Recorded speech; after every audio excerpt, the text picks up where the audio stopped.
আসসালামু আলাইকুম, স্বাগত জানাচ্ছি চ্যানেল আই সংবাদে। এখনকার সংবাদ আয়োজন নিয়ে আপনাদের সাথে আছি মেহেরুন্নেসা তাহমিনা। বিস্তারিত সংবাদের শুরুতে জানিয়ে দিচ্ছি ফ্রেশ আটা ময়দা সুজি সংবাদ শিরোনামগুলো। জুলাই আগস্ট হত্যাকাণ্ডের 4টি মামলার রায় অক্টোবরের মধ্যেই বললেন আইন উপদেষ্টা। আওয়ামী আমলের আইসিটি ও গায়েবী মামলা প্রত্যাহার। ফ্যাসিবাদ বিদায় নিলেও দোসররা অপতৎপরতা চালাচ্ছে অভিযোগ। অস্থিতিশীলতা সৃষ্টির চেষ্টা চলছে বলে স্বরাষ্ট্র উপদেষ্টার মন্তব্য। ভালো মানুষ যেন ডেভিল হান্টের শিকার না হয়, মির্জা আব্বাসের আহ্বান। স্থানীয় নির্বাচন আগে হলে আওয়ামী লীগ ষড়যন্ত্রের সুযোগ পাবে মন্তব্য। 13 বছরেও সাগর রুনি হত্যা মামলা শেষ করতে না পারা রাষ্ট্রীয় ব্যর্থতা মন্তব্য। পরিবর্তিত পরিস্থিতিতে সুবিচারের আশায় স্বজনরা। এবং 21শে বই মেলায় শিশু সাহিত্যিক ফরিদুর রেজা সাগরের সিরিজের সংকলন ছোট কাকু 40 প্রকাশনা উৎসবে সাহিত্যে অবদান নিয়ে আলোচনা।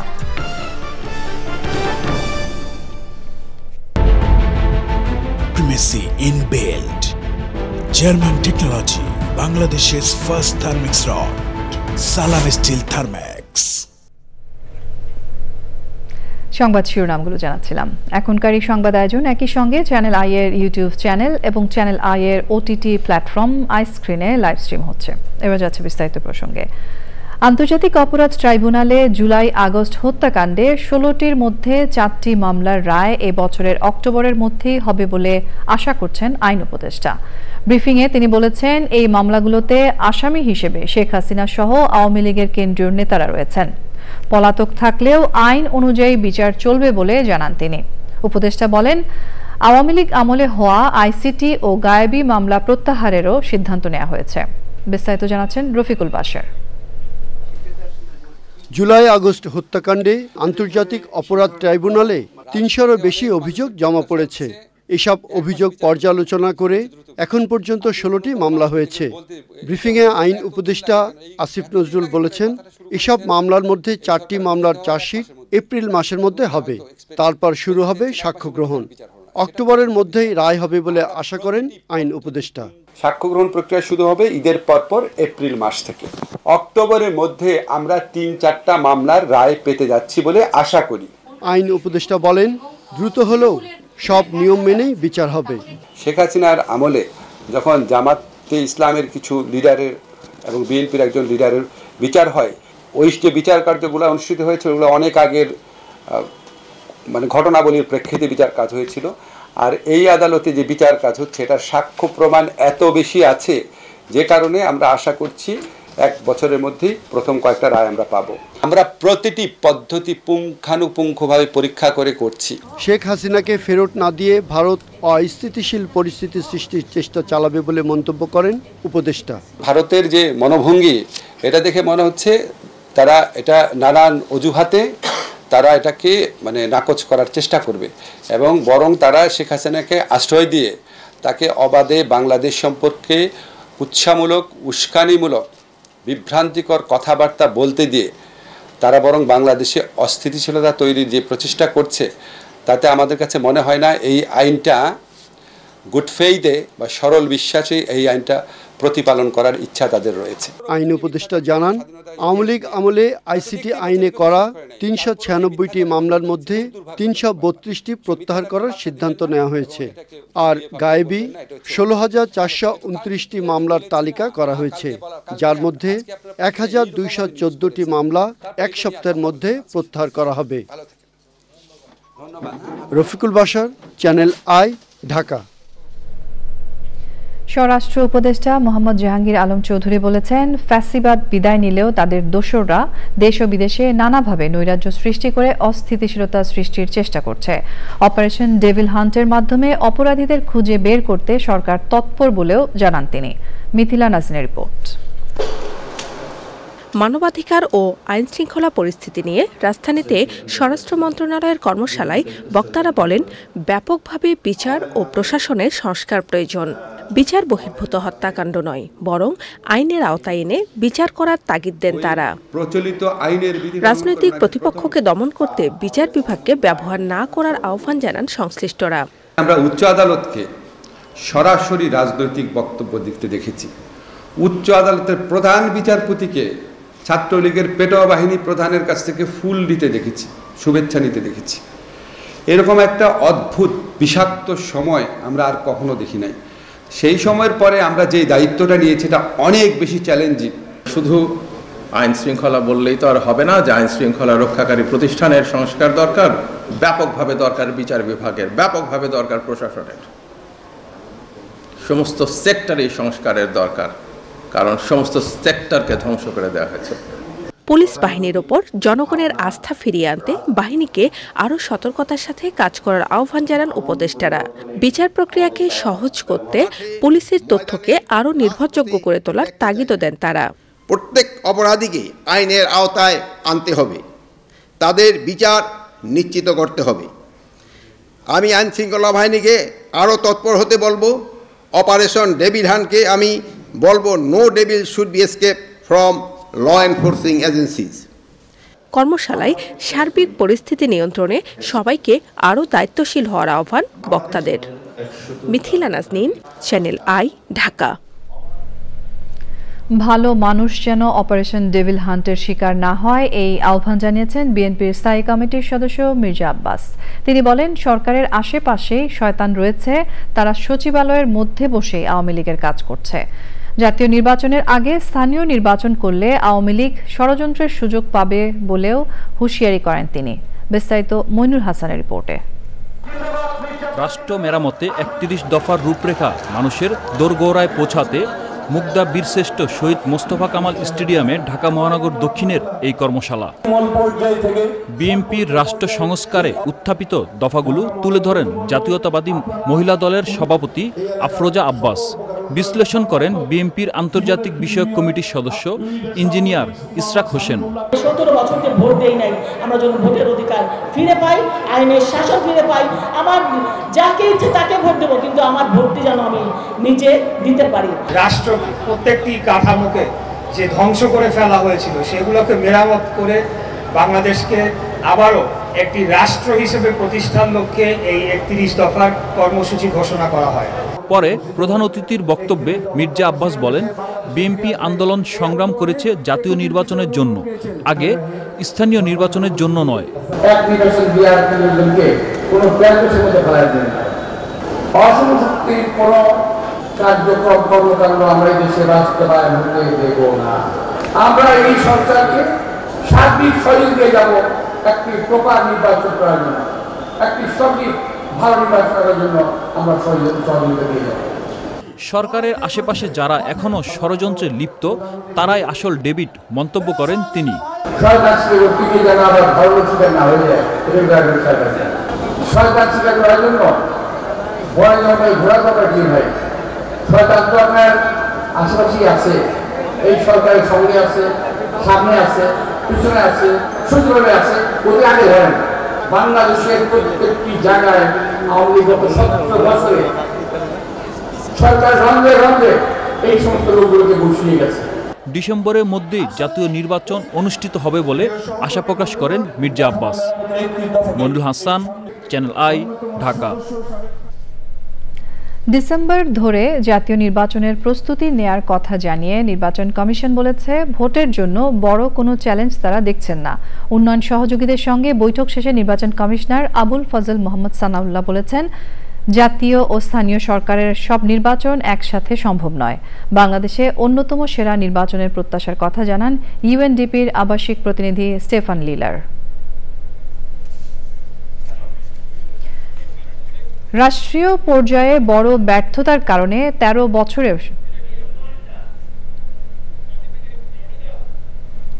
ইউএনডিপি এবং 18টি উন্নয়ন সহযোগী দেশের রাষ্ট্রদূত ও প্রতিনিধিদের সঙ্গে বৈঠক করে নির্বাচন কমিশন। বৈঠকে Italy, Spain, Germany, Norway, Japan, Switzerland, Australia, চীন সহ 18টি দেশের রাষ্ট্রদূত ও প্রতিনিধিরা অংশ নেন। বৈঠক চলে 1.5 ঘন্টা। We are supporting the election commission to conduct free, fair রাষ্ট্রীয় পর্যায়ে বড় ব্যর্থতার কারণে ১৩ বছরেও সাংবাদিক দম্পতি সাগর রুনি হত্যা মামলার তদন্ত শেষ করা যায়নি বলে অভিযোগ করেছেন বাদী পক্ষের আইনজীবী। তবে তিনি জানিয়েছেন ইতোমধ্যেই গুরুত্বপূর্ণ তথ্য প্রমাণ পেয়েছে তদন্ত সংস্থা। নিহত সাংবাদিক রুনির ভাইয়ের দাবি, পতিত সরকারের সংশ্লিষ্টতার কারণে তদন্ত কাজ এগোয়নি। পরিবর্তিত পরিস্থিতিতে বিচার পাওয়ার আশা করছেন তারা। মাজহারুল হক মান্নার রিপোর্ট। সাংবাদিক দম্পতি সাগর সরোয়ার ও মেহের রুনি হত্যা মামলার তদন্ত শেষ করতে এ পর্যন্ত ১১৬ বার সময় নেওয়া হয়েছে। এর আগে হাইকোর্টের নির্দেশে তদন্তের দায়িত্ব র্যাবের কাছ থেকে পিবিআইকে দেওয়া হয়। এখন এই হত্যা ঘটনায় ডিএনএ প্রতিবেদন পাওয়া সন্দেহভাজন 2 ব্যক্তিকে খুঁজছে আইনশৃঙ্খলা বাহিনী। এমন পরিস্থিতিতে নিহত সাংবাদিক রুনির ভাই রোমেল ও ছেলে মেঘ হাইকোর্টে আসেন। স্বয়ং তৎকালীন যে প্রধানমন্ত্রী বলেছেন যে বেডরুমে পাহারা দেওয়ার দায়িত্ব তার না, এই সবগুলো থেকেই আমরা আসলে মনে করি যে তৎকালীন সরকার বা তাদের সংশ্লিষ্ট কেউ এটার সাথে জড়িত। যেহেতু সবকিছুই পরিবর্তন হয়েছে, কিছুটা আশার আলো আমরা দেখতে পাচ্ছি। আগে তো কিছু হইতো না, এখন তো দেখতেছি যে ওরা কাজ করতেছে। আশা করা যাচ্ছে যে পজিটিভ কিছু একটা শুনতে পারবো। মামলার সর্বশেষ অবস্থা নিয়ে কথা বলেন বাদীর আইনজীবী। 13 বছরেও এই মামলার তদন্ত শেষ করে রহস্য উন্মোচন করতে পারেনি। আমরা মনে করি এটি রাষ্ট্রীয় লেভেলে একটি বড় ধরনের ব্যর্থতার ফল। বেশ কিছু ডেভেলপমেন্ট হাতে এসেছে। সময়ের ব্যবধানে হাইকোর্ট বিভাগে এই ডেভেলপমেন্টগুলো নিয়ে একটি তদন্ত রিপোর্ট সাবমিট করা হবে। অতীতে এই মামলাটিকে সঠিকভাবে পরিচালনা করতে দেওয়া হয়নি। এই মর্মেও কিছু তদন্ত রিপোর্টে কিছু তথ্য উপাত্ত এসেছে। 2012 সালের 11 ফেব্রুয়ারি রাজধানীর পশ্চিম রাজারবাজারের ভাড়া বাসায় খুন হন সাংবাদিক দম্পতি সাগর ও রুনি। সে সময় তারা পৃথক 2টি বেসরকারি টেলিভিশন চ্যানেলে কর্মরত ছিলেন। মাজহারুল হক মান্না, চ্যানেল আই, ঢাকা। অমর একুশে বইমেলায় এসেছে বিশিষ্ট শিশু সাহিত্যিক ফরিদুর রেজা সাগরের লেখা ছোট কাকু সিরিজের সংকলন ছোট কাকু 40। প্রকাশনা উৎসবে শিশু সাহিত্যে ছোট কাকু 40 বইটির গুরুত্ব তুলে ধরেন গুণীজনরা। সুলতানা হিমু রিপোর্ট। বাংলাদেশের শিশু সাহিত্যে জনপ্রিয় নাম ছোট কাকু। বহু বছর ধরে ব্যতিক্রমী এই গোয়েন্দা সিরিজটি লিখে আসছেন বিশিষ্ট শিশু সাহিত্যিক ও চ্যানেল আইয়ের ব্যবস্থাপনা পরিচালক ফরিদুর রেজা সাগর, যার গল্প অবলম্বনে নির্মিত টেলিভিশন সিরিজ ছোট কাকু সমানভাবে সফল। এরই ধারাবাহিকতায় ছোট কাকুর সাফল্যে যুক্ত হল নতুন পালক। অমর একুশে বইমেলা ঘিরে ছোট কাকুর 40টি গল্পের সংকলন নিয়ে প্রকাশ পেল বই ছোট কাকু 40। বইটি প্রকাশ করেছে অন্যপ্রকাশ। চ্যানেল আই কার্যালয়ে বইটির প্রকাশনা উৎসবে অংশ নেন ছোট কাকু খ্যাত অভিনেতা ও নির্মাতা আফজাল হোসেন। ছোট কাকু 40 যে সম্ভব এবং এত বড় একটি প্রকাশনা যে সম্ভব, সেই অসম্ভব কাজটি করে দেখিয়েছেন অন্যপ্রকাশ। জন্য আমি অন্যপ্রকাশকে অভিনন্দন জানাই। আজকে বাংলাদেশে ছোট কাকু সাগরের কলমে একটি বিশেষ চরিত্র হয়ে উঠেছে। কেউ বলতে পারেন ফরিদুর রেজা সাগর, চ্যানেল আই, এক সূত্রে গাথা, সেই জন্যে এখানে ছোট কাকু হচ্ছে। হ্যাঁ, সেটা হচ্ছে, কিন্তু আমি বলতে চাই যে শুধু এটা লেখা না, আমরা জানি বলেই এই কথাটা বলছি যে ফরিদুর রেজা সাগরের এটি এই ছোট কাকু বা আমি যে অভিনয় করি যে ছোট কাকু সিরিজে, এই দুটো শুধু কিন্তু সাহিত্য এবং নাটক নয়, এটা আমাদের একটা মিশন। আমরা চেষ্টা করেছি যে বাংলাদেশের প্রযুক্তি ব্যবহার করে সর্বোচ্চ মান প্রোডাকশন করার। সেটা কতটুকু করতে পেরেছি জানি না, কিন্তু সবাই যেভাবে প্রশংসা করলেন আমাদের ভালো লেগেছে। আয়োজনে বিশিষ্টজনেরা বাংলাদেশের শিশু সাহিত্যে ছোট কাকুর গুরুত্ব তুলে ধরেন। যারা এই অনুষ্ঠান দেখছেন, ছোট কাকুর এই 40 ছোট কাকু, আমি নির্দ্বিধায় বলতে পারি আজকের এই বছরে বাংলা একাডেমির বইমেলায় শুধু না, বাংলা সাহিত্যের মধ্যে বড় একটি অর্জন উদ্ধৃত হলো আমাদের এখানে। আমরা দাবি করব যে আরো সামনের যে 40 ছোট কাকু হবে কিংবা 41 ছোট কাকু হবে, সেটা কভার করবেন আফজাল হোসেন। দীর্ঘ ধারাবাহিকতায় 40টি বই ছোটদের জন্য রচিত হয়েছে, এমন কোনো ইতিহাস নেই। 21শে বইমেলায় অন্যপ্রকাশ প্যাভিলিয়ন 23-এ এই বইটি পাবেন সাহিত্যপ্রেমীরা। Sultana Himu, channel I, Dhaka. সংবাদে এরই সঙ্গে আমরা নিয়ে নিচ্ছি একটা বিরতি, এবং বিরতির পর আরো যা থাকছে। স্বাগত জানাচ্ছি আরো একবার চ্যানেল আই সংবাদে। আমিন জুয়েলার্স আন্তর্জাতিক সংবাদ।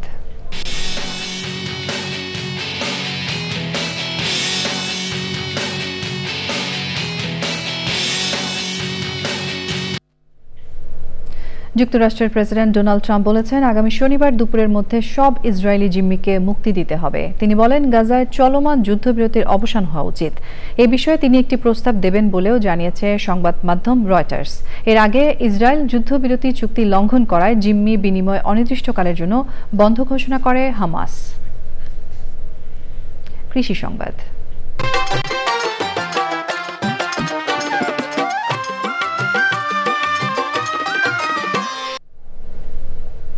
অনুকূল আবহাওয়ায় গাইবান্ধায় সরিষার ফলন ভালো হয়েছে। আমন ও বোরো আবাদের মাঝামাঝি সময়ে 60 দিনের মধ্যেই বাড়তি ফসল হিসেবে স্বল্প মেয়াদী সরিষা চাষ করছেন কৃষক। এতে ভোজ্য তেলের ঘাটতি পূরণের পাশাপাশি আর্থিকভাবেও লাভবান হচ্ছেন তারা।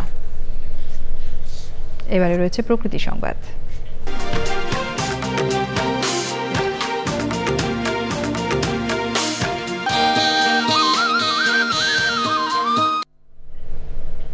মেহেরপুরের গাংনী উপজেলার শকুরকান্দি গ্রামের 4টি অবৈধ ইট ভাটা বন্ধ করা হয়েছে। সেই সাথে ইট ভাটা মালিকদের 4.5 লাখ টাকা জরিমানা করে ভ্রাম্যমাণ আদালত।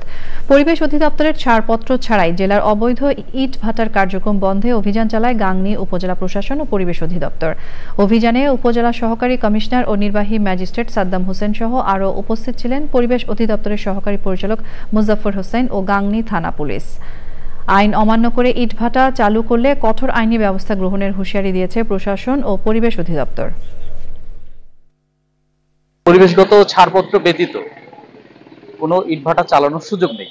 আর যেগুলো এখনো কার্যক্রম বন্ধ করেনি, আমাদের নিয়মিত কার্যক্রম অংশ হিসেবে আমরা মোবাইল কোর্ট পরিচালনা করছি। প্রচুর পরিমাণে জ্বালানি কাঠ ব্যবহার করা হচ্ছে, যেটা আসলে ইটভাটায় ব্যবহার করার কথা না। জ্বালানি কাঠের পরিবর্তে এখানে কয়লা ব্যবহার করার কথা। আমাদের এই অভিযান অব্যাহত থাকবে।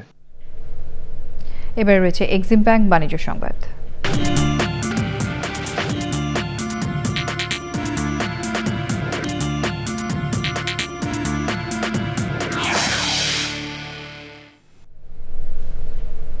অ্যালুমিনিয়াম ও ইস্পাত আমদানির উপর শুল্ক বাড়িয়ে 25% নির্ধারণ করেছেন মার্কিন প্রেসিডেন্ট ডোনাল্ড ট্রাম্প। সোমবার এই সংক্রান্ত আদেশে তিনি বলেন, কোনো ব্যতিক্রম বা ছাড় ব্যতীত এই আদেশ কার্যকর হবে। ট্রাম্প আশা করছেন এই পদক্ষেপ যুক্তরাষ্ট্রের বিপর্যস্ত শিল্পগুলোর জন্য সহায়ক হবে। এই শুল্ক কানাডা, ব্রাজিল, মেক্সিকো, দক্ষিণ কোরিয়া ও অন্যান্য দেশ থেকে আসা লাখ লাখ টন ইস্পাত ও অ্যালুমিনিয়ামের উপর প্রযোজ্য হবে। হোয়াইট হাউসে শুল্ক আদেশে সইয়ের সময় ট্রাম্প বলেন, আগামী 2 দিনের মধ্যে এমন দেশগুলোর বিরুদ্ধে পাল্টা শুল্ক আরোপের ঘোষণা দেবেন তিনি। সংবাদের এ পর্যায়ে আমরা নিয়ে নিচ্ছি আরও একটা বিরতি, এবং বিরতির পর খেলার খবরে যা থাকছে।